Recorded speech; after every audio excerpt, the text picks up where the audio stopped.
I am the Tofu Golem. Please enjoy the video.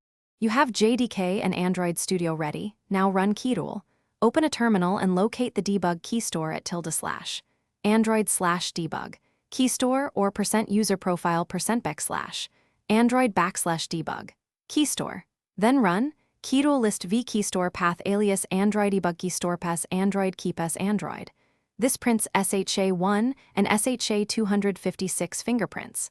Once done, copy the lines labeled SHA1 and SHA256. Make sure keytool resolves to the JDK binary.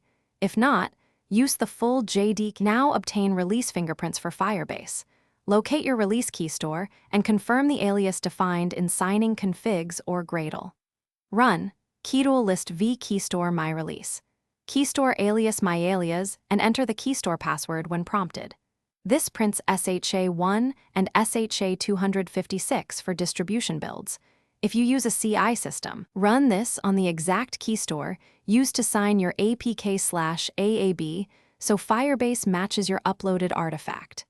Once verified, copy fingerprints into the Firebase console for the corresponding app. Final steps: open Firebase console, select your Android app, and paste both SHA1 and SHA256 into the app credentials. After adding, download the updated Google services. JSON and replace the file in your app module. Rebuild and sign your APK/AAB with the same key store whose fingerprints you registered.